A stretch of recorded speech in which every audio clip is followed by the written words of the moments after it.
Du har punktet, Benjamin. Okay. Jeg tænker, vi skal gøre det. Vi skal lade den her byggegrund gå til salgs igen. Og det er ikke fordi, at vi spænder ben for noget almennyttigt boligbyggeri. Det kan blive lidt mindre, men det kan stadig være der. Så jeg støtter Venstres forslag. Tak. Pernille? Ja, jeg skal prøve at se, om jeg kan huske, hvad jeg sagde, inden signalet det røg. Vi kommer ikke til at stemme for dit forslag, selvom vi godt ved, at der er en familie, der bliver ked af det, og at de kan få den grund, de havde udset sig. Vi synes, at rent principielt så skal det være sådan, at når der er truffet en politisk beslutning, så er det sådan, det er. Derudover så var det her projekt jo et af vores mærkesager til valgkampen og forrige valgkamp og fremadrettet og til altid, og det er, at der skal være flere boliger på den her ø, som almindelige mennesker, måske enlige eller sygeplejersker og alt muligt andet har råd til at bo i. Og ja, vi var jo lige gået godt i gang med at sætte os op på den her gren med de almene boligbyggerier, og vi er kede af at skulle save grenen over, inden vi overhovedet er kommet i gang med det. Det var det, jeg ville sige. Tak. Mads? Yes. Jeg vil også prøve at samle op efter nogle tekniske udfordringer. Nej, men ja, det blev besluttet, at der skal være almennyttige boliger derude, og det blev besluttet med en 6-5, og det respekterer jeg. Jeg mener ikke, der skal være almennyttige boliger derude, men nu er den her enkelte sag på, og der er jo tydeligvis sket en fejl, og så mener jeg også, at det ansvarlige at gøre, det er at rette op på den fejl, så grund 22 derude skal den familie selvfølgelig have lov at købe, så vi kan gøre det ordentligt og det rigtige, som jeg mener er at gøre det i den sag. Så jeg bakker op om Eriks forslag. Ja. Niels? Ja, tak. Ja, jeg skal også lige spole tilbage, men jeg kan også godt, vi konservative kan godt bakke op om forslaget. Vi mener også, det er det rigtige ting at gøre. Vi ved godt, at der tidligere er truffet en anden beslutning. Det er en anden sag, det har ikke noget med det her at gøre, det respekterer vi. Men for at rette op på det her, så mener jeg også, at vi skal gøre som Venstre foreslår, og det kan vi godt bakke op om. Tak. Olav? Ja, tak for det. Jeg ved ikke, om det var før eller efter lyden røg, at du gav tilladelse til at blive klogere, Frank. Og så vil jeg egentlig lige spørge i forhold til det. Er den her køber egentlig bekendt med resten af områdets udformning og det med de almennyttige boliger? Ja, det kan jeg svare på, fordi det er køber er bekendt med det, og jeg synes, det er ganske fint. Så det glæder mig også til, at vi kommer i gang med. Men ja, nu bliver det lidt smule dilettantagtigt, fordi det er med stuerne, der undrer os lidt over, at vi alle sammen siger signalet røg og så videre. Det ved I jo af god grund ikke, fordi det var røget på det tidspunkt. Men signalet røg, og derfor er der nogen af os har sagt det en gang, og nu siger vi det så en gang mere. Og det, som du hentede til, Olav, det var det, jeg sagde første gang, jeg blev spurgt, at det er jo okay at blive klogere. Det kan vi jo alle sammen gøre en gang imellem. Og dengang vi radikale stemte for at lave almene boliger på Nytoft, jamen det var blandt andet fordi, at grunde havde stået til salg i omkring 10 år, og der var ikke sket noget, og vi synes nu er det på tide at prøve noget nyt, fordi hvis man gør det samme, så får man det samme, men vi vil gerne prøve noget nyt, og derfor reserverede vi alle grundene, velvidende at vi nok ikke skulle bruge dem alle sammen. Vi reserverede dem for, at der ikke skulle komme nogen og købe en eller to ind i midten, og dermed umuliggøre projektet. Men det var ikke tanken, at vi skulle bruge alle 7 grunde til almene boliger. Det tænkte vi, området ikke kunne bære. Men nu har vi så et helt konkret enkeltstående eksempel på en, der gerne vil købe den yderste grund, uden at det umuliggør det andet projekt med de almene boliger. Og derfor mener vi fra Radikale, at det egentlig er et ganske udmærket forslag, som Venstre stiller, og det vil vi gerne bakke op i den her enkeltstående konkrete sag, hvor den potentielle køber har været i god tro og troet grunden var til salg. Det var den så ikke, og det er de øvrige er jo så også taget af, så der kan ikke komme en ny kunde eller en køber og tro det samme, fordi man kan ikke længere finde de her grunde på kommunens hjemmeside. Så køberen er bekendt med, at der kommer anmeldt boliger, og det håber jeg også stadigvæk, der gør på nogle af de andre grunde, der er tilbage. Men i den konkrete sag, der støtter Radikale Venstre forslaget fra Venstre. Og derfor tænker jeg bare, at vi stiller det til afstemning. Hvem stemmer for? Og hvem stemmer imod? Enhedslisten har et mindretals udtalelse. Jeg har sendt den til Lars Jørgen. Jeg læser den lige højt. Enhedslisten er imod salget af grund 22 på Nørre Nytorv, da der politisk er truffet beslutning om et projekt for almen boligbyggeri på området. Da projektets endelige omfang endnu ikke er fastlagt, kan et salg af grunden få negative konsekvenser for den senere realisering af projektet. Igangsættelse af almen boligbyggeri med mindre boligenheder er en mærkesag for Enhedslisten, og derfor kan vi ikke støtte salget. Tak. Punkt 11, det er fra Alternativet. Benjamin, værsgo. Ja, tak. Nu til noget ganske andet. Inden jeg lige tager sagsfremstillingen på den her sag, så lige et par ord om processen, fordi det ligger så snublende nært som et byråd, der netop har været til budgetmøde og tænkt, hvad pokker foregår der her. Hvorfor kommer man med sådan en sag om gennemførelse af puljemidler før budgettet? Og jeg skal være den første til at tage pusten ud af de taler og sige, at jeg ved godt, at jeg er sådan lidt omvendt i processen her.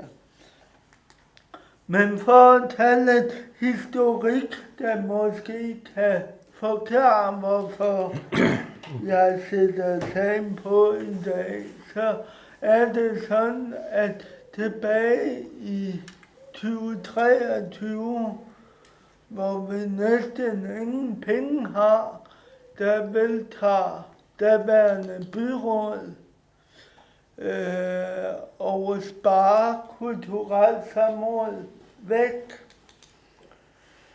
Kulturelt samråd bliver faktisk i første omgang, så tror man kan nedlægge kulturelt samråd, men kulturelt samråd er altså dannet som en forening, og det er dannet af det for mange år siden børn- og kulturudvalg, der sad dengang.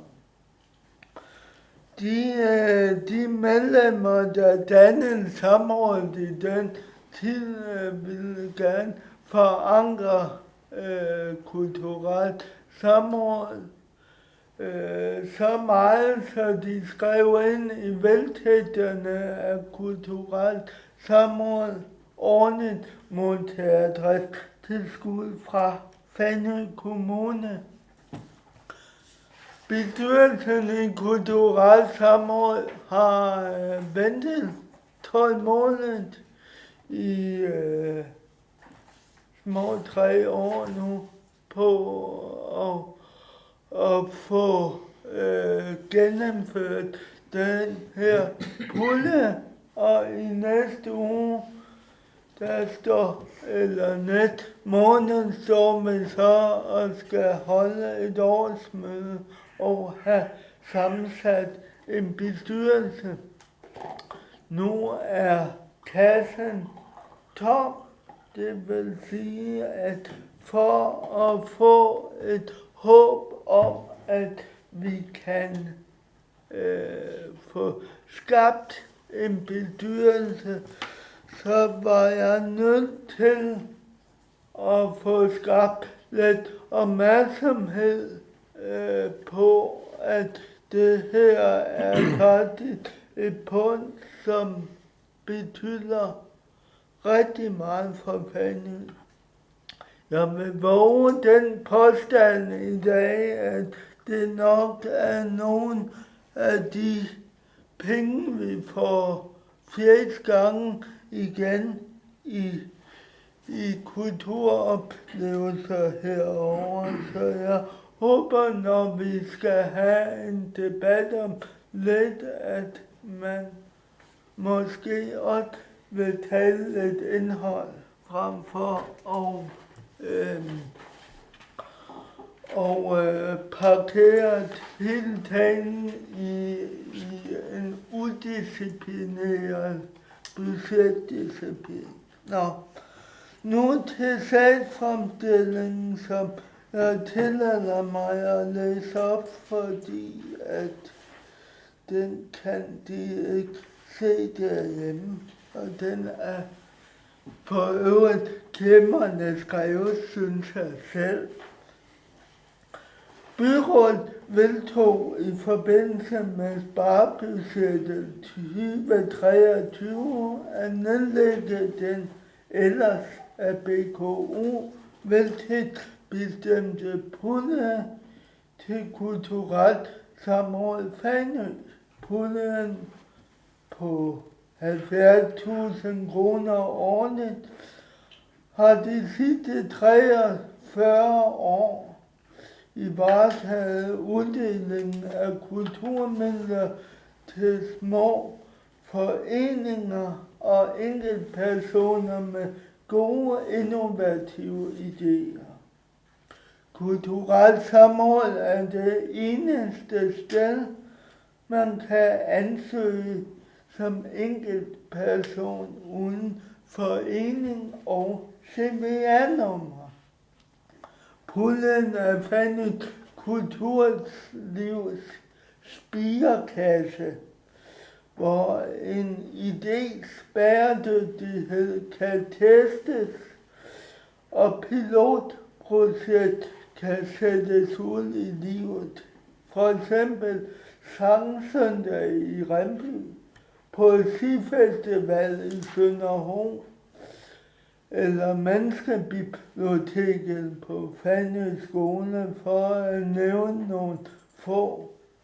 Puljen har gennem årene støttet ca. 15 ansøgere årligt, og bevillingerne er lagt offentligt synligt på samrådets hjemmeside. Spareøvelser kan være nødvendige, og samrådet har derfor i årene 23-25 forsøgt at strække kassen mest muligt og vente på bedre tider. Men kassen er nu tom. Med de gode udsigter til økonomi i det kommende budget vil Alternativet derfor foreslå, at kulturelt samråd betænkte positivt i budgetprocessen 2027-30, samt at man prøver at finde en pulje for resten af 2026. Indstillingen er delt op i 2 punkter, og de lyder 1. Der lægges op til en gennemførelse af puljen på 70.000 kroner for 2027. Parentes, det kunne også hedde, at det er oversendt til budget. Punkt 2. Sagen sendt til teknikudvalget med henblik på at afsøge midler til kulturelt samråd i 2026.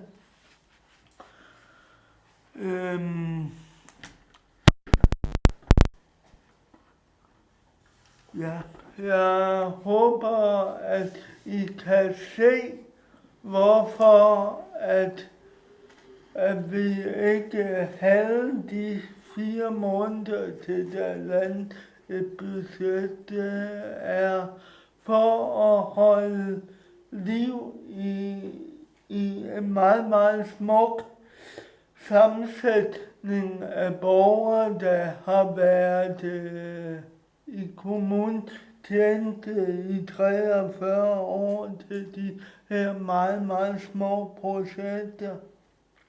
Og vores ansøgere er virkelig glade for puljen. Så med disse ord overlader jeg den til politisk behandling. Tak. Ja, så. Jamen, jeg synes, det er et ganske udmærket forslag, der kommer fra Alternativ her, og det tænker jeg godt, vi kan bakke op om. Men jeg tænker, at vi skal have dem i teknisk udvalg til drøftelse. Det er den måde, jeg mener, at vi kommer bedst videre på den. Så der står vi. Tak. Ja, tak for det. Skal vi støtte kultur på Fanø? Ja, naturligvis skal vi det. Også når vi ikke har nogen penge.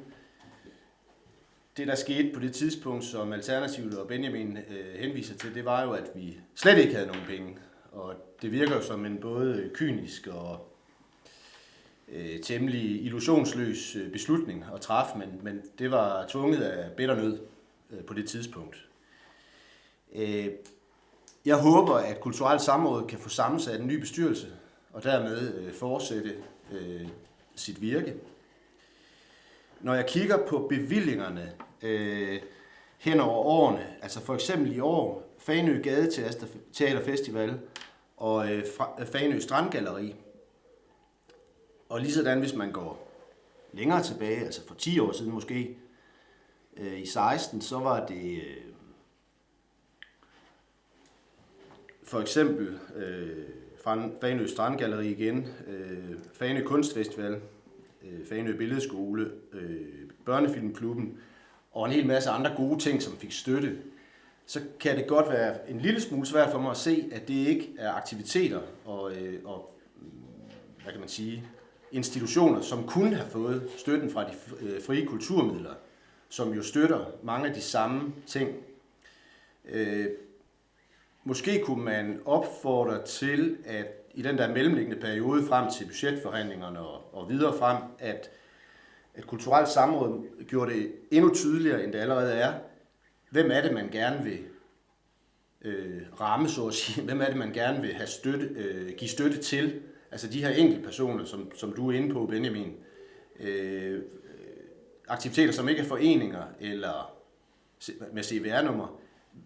Hvad har man givet til den slags, og hvad kunne man forestille sig, at man vil give fremadrettet? Fordi at de samme aktiviteter skal have tilskud både fra frie kulturmidler og kulturelt samråd, som jo også bruger penge på deres egen midler på administration og sådan nogle ting, er måske sådan lidt dobbelt. Men det kan være, at du kan oplyse mig lidt der. Tak for det.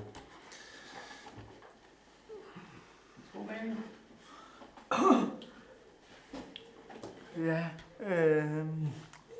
man kan sige, at de sidste år har jo været præget af, at den siddende bestyrelse har vidst, at der ikke kom noget ind, så at sige. Men det er jo en i hvert fald delvis fair pointe at komme med, at vi også har støttet foreninger. og måske også altså foreninger, der kunne have ansøgt fri kulturmidler. Jeg noterer gerne, at du ønsker, at det bliver mere tydeligt.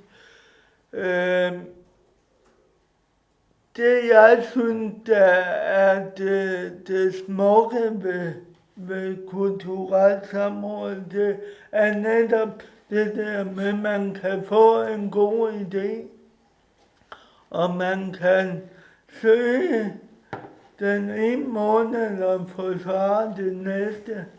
Altså, der er både noget med noget ansøgningsproces, hvor de frie kulturmidler jo kun er 2 gange årligt.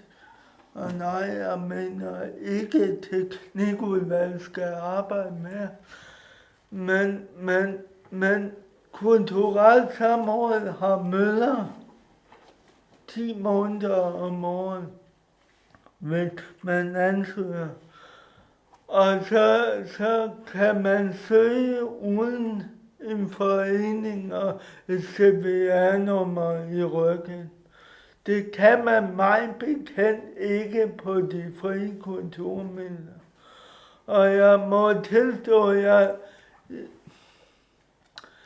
nogen vil jo nok sige, at man skal følge med tiden og alt sådan noget der, men jeg må tilstå, at jeg hæfter mig benhårdt ved, at kulturelt samråd har sin oprindelse i BKU. Altså det har man ment, der var behov for den gang, og jeg mener i den grad stadig, der er det.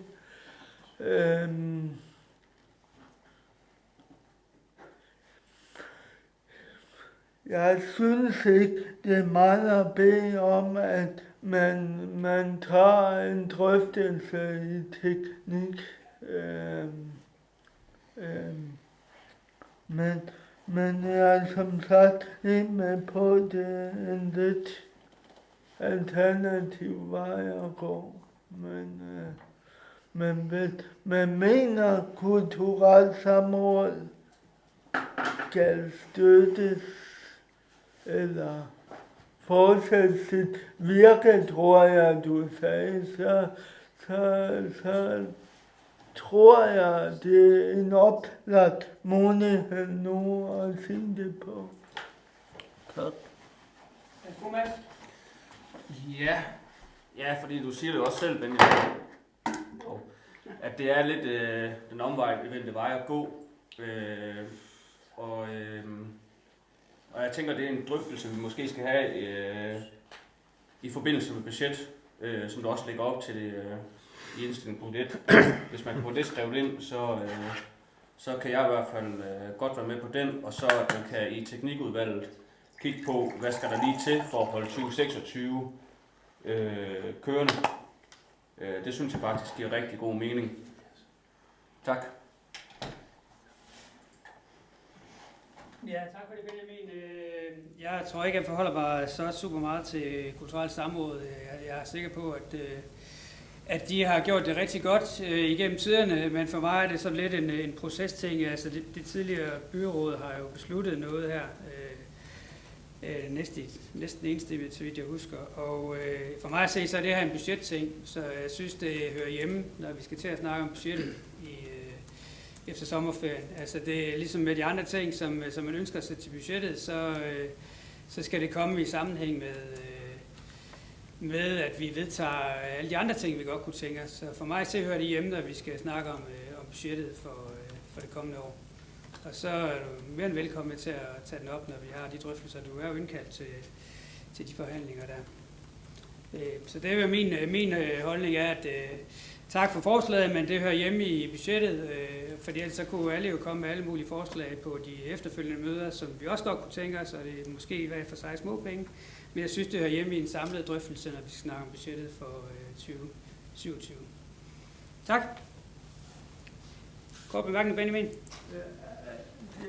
Det er jeg nødt til lige at forholde mig til, fordi det kommer jo selvfølgelig bag på mig. Fordi du var jo så sød og ringe til mig sidste uge. Men det jeg bare synes er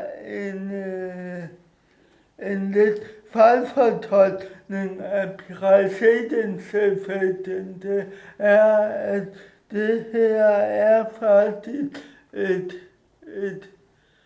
spareforslag, hvor kulturelt samråd har gjort, hvad der stod i deres magt for at være tålmodige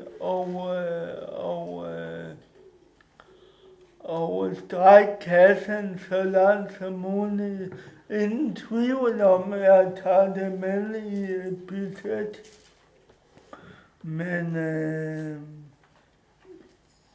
jeg kan ikke helt forstå, hvorfor teknikudvalget ikke må forholde sig til det. Det må jeg sige. Så hvis jeg overhovedet har nogen indflydelse på det, vil jeg gerne have indstillet punkter sat til afstemning hver for sig. Tak. Jeg har Pernille og Sofie. Jeg ved ikke, om vi kommer først.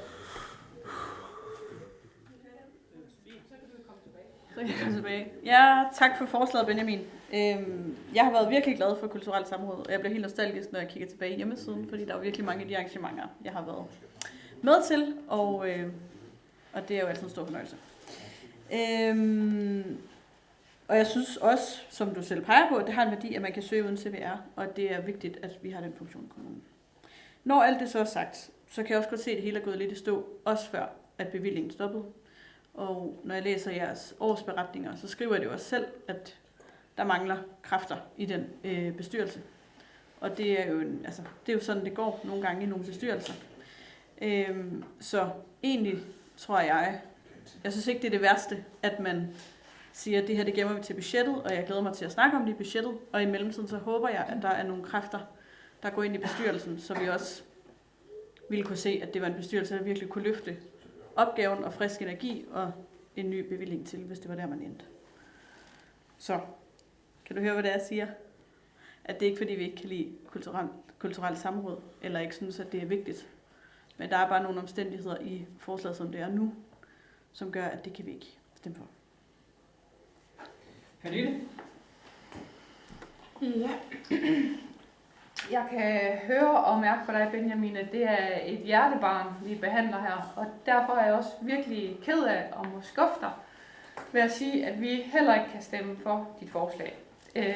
Jeg synes, at som byrådsmedlem er en del af det, man er forpligtet til, det er at passe på kommunens penge. Og det har ikke mange penge, men hver gang det går igennem en kasse og fordelt videre, så mister pengene sin værdi, fordi der går nogle penge på administration og andre bestyrelsesadministrative ting. Så og alle de her gode projekter, der er besluttet, er, som jeg ser det, ting, der kunne være givet af de frie kulturmidler. Så er jeg enig med dig i, det kræver der et CVR-nummer. Det er heldigvis sådan, at det tager 2 minutter at oprette et CVR-nummer. Så beklager, men det er der, jeg står. Sidste bemærkning, Benjamin. Jeg ved faktisk ikke, om jeg bliver så skuffet, fordi jeg tror, jeg havde håbet, vi kunne lande dem på, at punkt 1 sender vi til budget, og punkt 2 sender vi i teknikudvalg. Jeg tillader mig at gætte på, at når man ikke vil have den drøftelse, fordi man ikke regner med at vil give nogle penge, men jeg vil tillade mig at sige, at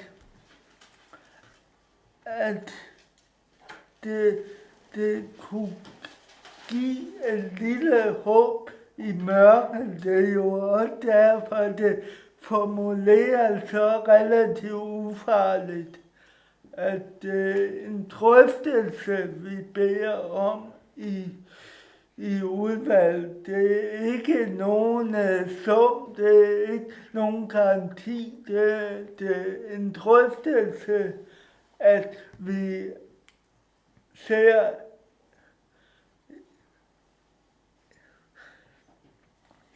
det gode arbejde, der er lavet, som et tidligere byråd har sparet væk. Så jeg havde håbet på, at det var det, jeg kunne redde dem på, men fair nok. Jeg vil jo godt træerne ikke var taget i hænderne.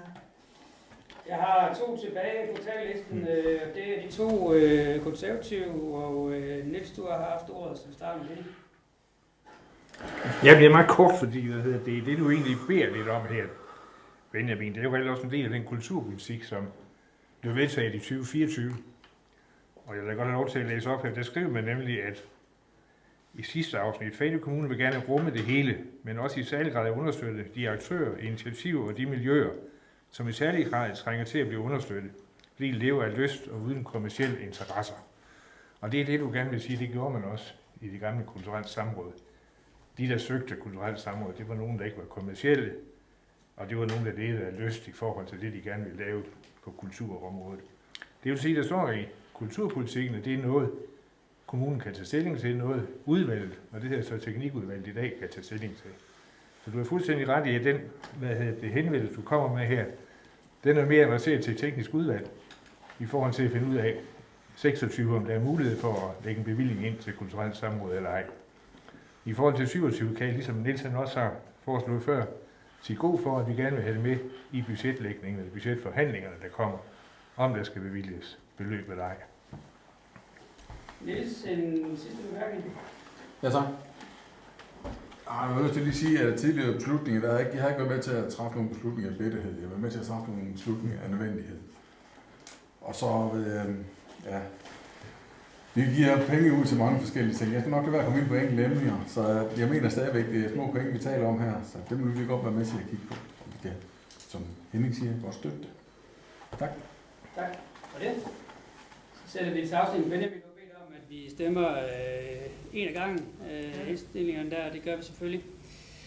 Indstilling nummer 1, den lyder, der lægges op til en genindførelse af puljen på 70.000 kroner fra år 2027. Hvem stemmer for? Og sendes til budget, eller hvad? Skulle den ikke det? Ja. Nej, det er ikke det, der står. Der står, der lægges op til en genindførelse af puljen på 70.000 fra år 2027. Men det var jo så det, jeg sagde, men fair nok. For at få folk med på vognen. Så skal du stille ændringsforslag til dit eget forslag. Må jeg det? Det må du gerne. Okay. Du skal bare vide, hvad du stemmer om. Så stiller jeg... Nu bræger jeg lige lidt mandbold i luften. Så Alternativet stiller ændringsforslag til alternativt forslag punkt 1, der hedder, at punktet tages med ind i de kommende budgetforhandlinger. Er det klart nok?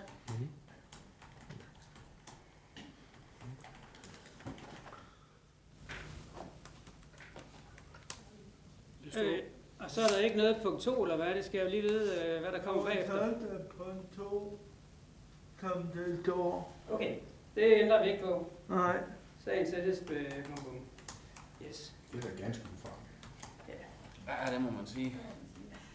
Hvem stemmer for ændringsforslaget, som lyder, liste Å stiller ændringsforslaget til ændring til Alternativets eget forslag om, at punktet tages med i de kommende budgetforhandlinger? Stemmer alle for det? Godt. Og punkt 2. Sagen sendes til teknikudvalget med henblik på at afsøge midler til kulturelt samråd i 2026. Den drøftelse kan de vist godt have. Den er der så 5 for. Hvem stemmer imod? 6 imod.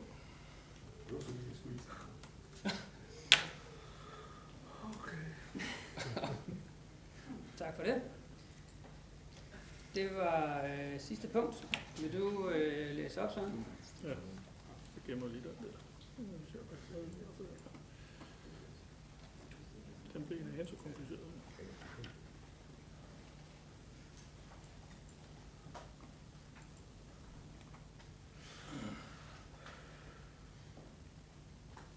Godkendelse af dagsordner. Lasse Harder Skovsbo har meldt afbud. Pernille Brunberg deltager som stedfortræder. Afbud for Christian Lebrandsen. Helen Kjærgaard deltager som stedfortræder. Og Melissa Gilrøg og Orlov og Olav Nielsen deltager som stedfortræderne. Og så er lige tilføjet, at sagerne 10-11 behandles på dagsordenen, og den bliver godkendt. Meddelelser. Orientering om møde med lokale folketingspolitikere om digerne den 14. i 8. 26. Punkt 3. Det er godkendt. Punkt 4. Økonomiudvalgets indstilling blev godkendt.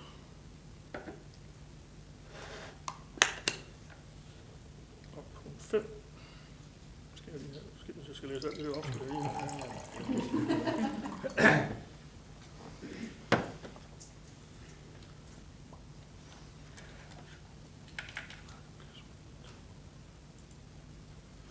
Liste C og V stillede forslag om følgende justeringer af lokalplanforslaget. Paragraferne 7.1 og 7.2 ændres, så det tillader sommerhuse med et fodaftryk på op til 180 kvadratmeter. Paragraferne 7.11, 7.12 og 7.13 foreslås at udgå, da det er ny teknik, der ikke er tilstrækkeligt gennemprøvet. Paragraf 8.4 ændres, så der tillades tagpap som materiale. Paragraferne 8.7 og 8.15 ændres, så kobber kan tillades som materiale. Paragraf 9.7 ændres, så bassiner, vildmarksbade med videre kan placeres inden for nærhedszonen. Paragraf 9.14 ændres, så der kan tillades større terrasser uden begrænsninger inden for nærhedszonen. Paragraf 9.16 ændres, så der kan etableres mere end 25 meter hegn. Paragraf 9.18 ændres, så der kan tillades overdækning inden for nærhedszonen på mere end 30 kvadratmeter. Ændringsforslaget blev sat til afstemning. For stemte 4, CV og løsgænger Mads Nørholm Pedersen. Imod stemte 7, B, Ø og Å. Ændringsforslaget bortfaldt. Indstillingen blev sat til afstemning. For stemte 7, B, Ø og Å. Imod indstillingen stemte 4, CV og løsgænger Mads Nørholm Pedersen. Indstillingen blev godkendt. Liste C og V stemmer imod i det. Vi ønsker at fastholde områdets karakter som lysåbent kystlandskab med mose, hede og klit, ved at ubebyggede arealer skal henlægges som uberørte naturgrunde uden synlige ejendomsgrænser, samtidig med at kommuneplanens bestemmelser inden for rammeområde 4S3 og 4S4 udnyttes som angivet i kommuneplan 2025. Lokalplanområdet for Sønderho Syd er beliggende inden for kommuneplanens rammeområde 4S3 og 4S4 sommerhusområde i kommuneplan 25 vedtaget af byrådet den 6. oktober 2025 og ikke som angivet i lokalplanforslaget kommuneplan 2021. Tak.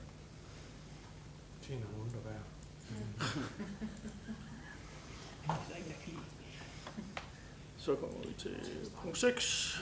Den blev godkendt. Punkt 7 blev taget til efterretning. Det gjorde punkt 8, borgerrådgiverens årsrapport også. Og punkt 9, opfølgning på budgetaftale, blev også taget til efterretning. Og punkt 10. Forslaget blev sat til afstemning. For stemte 10, B, C, Ø, V og Løsgænger Madsen og Holm Pedersen. Imod stemte 1 Ø. Forslaget blev godkendt. Enhedslisten er imod salget af grund 22 på Nørre Nytoft, da der er politisk er truffet beslutning om et projekt for almen boligbyggeri på området. Da projektets endelige omfang endnu ikke er fastlagt, kan et salg af grunden få negative konsekvenser for den senere realisering af projektet. Igangsættelse af almen boligbyggeri med mindre boligenheder er en mærkesag for Enhedslisten, og derfor kan vi ikke støtte salget. Yes. Og så var det drøftelse af forslag for liste Å. Liste Å stillede ændringsforslag til Alternativets eget forslag, punkt 1, således at punktet tages med i de kommende budgetforhandlinger. Og det var alle for. Og så var der forslagets punkt 2. Der var 5, der stemte for, og det var konservativ V, Å og Løsgænger Madsen og Holm Pedersen, og så var der 6, der var imod, Ø og B, og derved blev det første godkendt, og det sidste udgår. Tak for det. Så lykkedes det at komme godt igennem dagsordenen, trods lidt tekniske vanskeligheder. Tak til jer, der kom og hjalp os med skønsangen, og tak til jer, der fulgte med hjemme i stuerne. Og rigtig god aften og god uge til alle. Vi ses om en måneds tid. Hej så længe.